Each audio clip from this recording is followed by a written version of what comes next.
Uma das gigantes nessa disputa pelas vacinas é a Johnson & Johnson. Mas vale a pena investir nela? Na ótica do investidor, quais as oportunidades de crescimento da Johnson & Johnson? E os pontos fracos? Será que é a hora de comprar essas ações? É o que você vai ver no Cafeína de hoje, que começa depois da vinheta.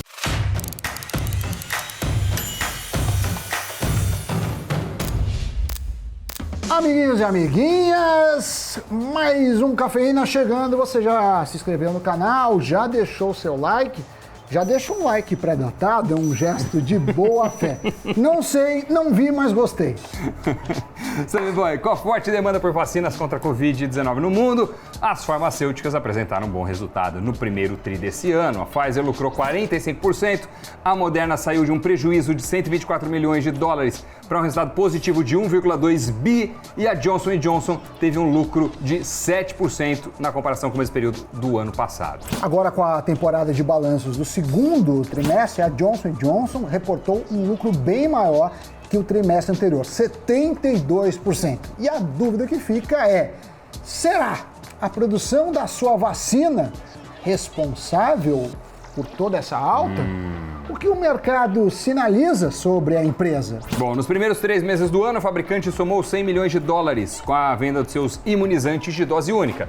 No segundo tri, a receita com a vacina subiu para 164 milhões de dólares, né? Uma boa alta, 64%.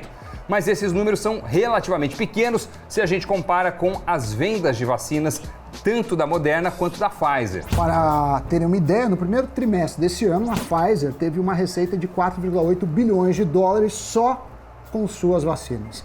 A Moderna somou 1,73 bilhão de dólares no mesmo período com seu imunizante e a Johnson & Johnson, como dissemos, 100 milhões de dólares. É uma receita quase 17 vezes menor que a da Moderna e 47 vezes menor que a Pfizer. E aí fica o questionamento, por que tanta diferença? Bom, diferente dos seus pares, a Johnson vende seu imunizante a preço de custo, por isso tamanha diferença. Somado a isso, analistas do Wells Fargo também previam uma venda mais baixa do imunizante da companhia, o que de fato aconteceu. Além do mais, a empresa está em conversas com reguladores americanos por causa de um efeito neurológico raro causado por suas vacinas, chamado de síndrome de Guillain-Barré.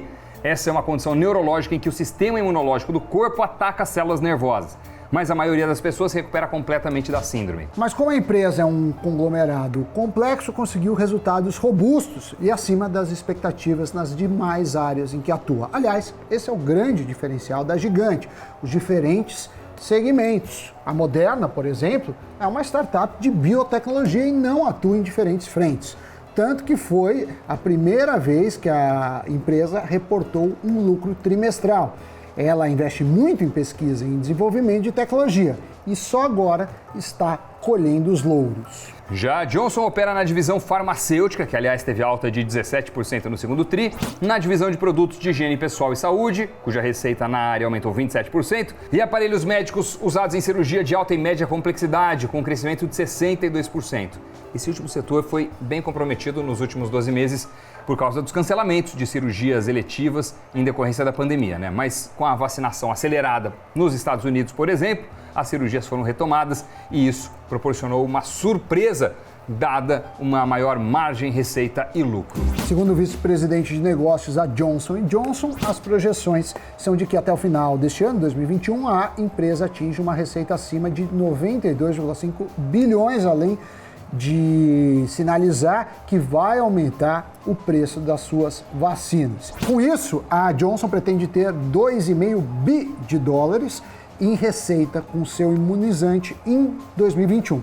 É muito pouco representativo, dado que o setor de vacina representa 2,6% da receita total da Johnson, mas mostra como a empresa é forte nos outros segmentos e por isso é considerada um transatlântico, ou seja, Doni, é a maior farmacêutica deste mundo. Mas tanto os investidores quanto o mercado ficam de olho a cada divulgação de resultados. No dia 21 de julho, as ações registraram uma leve queda depois que o balanço foi divulgado. Logo após esse movimento, os papéis voltaram a subir. Olhando o retorno desde 2019, ou seja, período anterior à pandemia, as ações da Moderna subiram quase 2.300%, enquanto as ações da Johnson subiram 34% no mesmo período. Já quando olhamos o volume de negociação das ações da Johnson, da Moderna e da Pfizer, as três companhias registram uma alta absurda entre o primeiro trimestre de 2020 até o primeiro trimestre de 2021. Segundo a plataforma Stake, a Moderna é a que teve o maior volume negociado, 51,6 milhões de dólares, a Pfizer 9,5 milhões de dólares e a Johnson 3,2 milhões de dólares.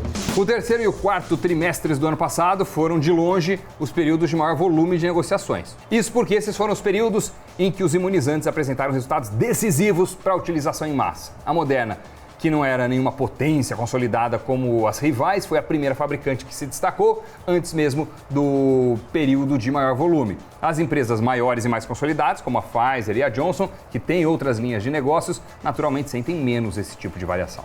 Acontece que, com as novas cepas do vírus e, consequentemente, mudança nos resultados da eficácia das vacinas para estas cepas, isso acaba impactando a expectativa do mercado.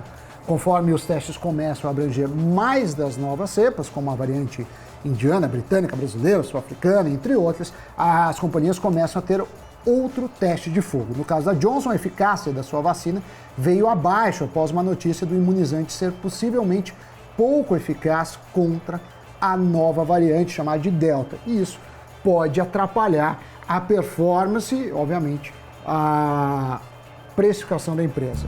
Mas como destacou o analista da Isinvest by Nubank, Eduardo Pérez, mesmo que a Johnson não crie a melhor vacina daqui para frente, ela vai ter o apoio das receitas de outras frentes em que atua. Isso porque ela é pouco dependente do sucesso da vacina para crescer e apresentar bons resultados. E tal fato deixa mais atraente a companhia, porque justamente tem uma menor volatilidade do que a Moderna, que em mais de 10 anos de funcionamento não teve lançamentos revolucionários, com exceção da vacina contra a Covid. E o que deve fazer uma pessoa que deseja investir nos BDRs da Johnson & Johnson? Ou seja, o que tem que ficar de olho? Em primeiro lugar, Doni, que a multinacional consegue diferenciar com diversas fontes de receita. Tem produto para tudo que é público, do recém-nascido até a terceira idade e todos os gêneros. Isso traz um maior conforto ao investir, já que existe uma diversificação que implica em menor risco. A empresa também deve se beneficiar da retomada global, com o seu público voltando aí a gastar mais. Um segundo ponto a ficar de olho, segundo o analista da Levante, Fernando Martim, são outras questões de ordens regulatórias com opioides e talcos que voltaram à tona nos Estados Unidos nos últimos tempos. Então, tá aí um sinal amarelo quanto a esse assunto. Fazendo uma comparação entre as farmacêuticas e as biotechs, a grande diferença está em torno do que as empresas podem oferecer na geração de valor. Normalmente, as empresas de biotecnologia precisam de mais tempo e mais recursos entre criar e viabilizar um produto, sendo que esse último estágio pode nem acontecer. Sendo assim, o próprio Eduardo Pérez, o analista, destaca, Doni, que há menor previsibilidade dos retornos das empresas de biotecnologia. Já as farmacêuticas, por terem maior concorrência e diversidade na linha de produtos, acabam sendo estimuladas a inovar além de investir em aquisições de concorrentes para, assim, terem novas fontes de receita. O que os analistas falam, Tem um analista da Levante que falou, olha, esse tipo de empresa não tem grandes saltos, é mais defensivo. Com a única exceção, se tiver uma patente muito forte, por exemplo, uma cura para o câncer, aí uma vacina que cure o câncer. Exatamente, Sami Boa. Então, analise o seu perfil, como está a composição da sua carteira de investimentos e se quiser colocar uma empresa mais defensiva, não cíclica, do segmento do varejo, está aí uma oportunidade. E uma oportunidade também para você ficar ligado no que aconteceu é ver o nosso giro de notícias.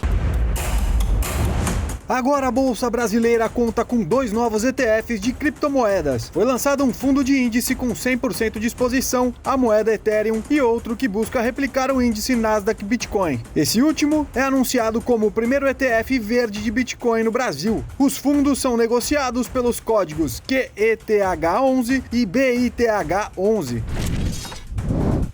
A Amazon vai oferecer entregas em um dia sem nenhum custo para seus clientes com o serviço Prime. Até agora, o prazo mínimo de entrega gratuita era de 2 dias. O anúncio vem logo após o Magalu, Mercado Livre e lojas americanas anunciarem entregas cada vez mais rápidas, chegando a ser medida em horas. Já pensou cavar um poço de água no quintal de casa e encontrar a maior safira do mundo? Foi o que aconteceu no Sri Lanka, após um homem cavar a área externa da sua casa. A pedra preciosa pesa cerca de 510 quilos e tem um valor estimado em 100 milhões de dólares. Chegamos ao fim deste Cafeína Sammy Boy, missão cumprida. Agora vamos cumprir outras missões. Muito obrigado pela companhia e a gente se encontra por aí. Tchau!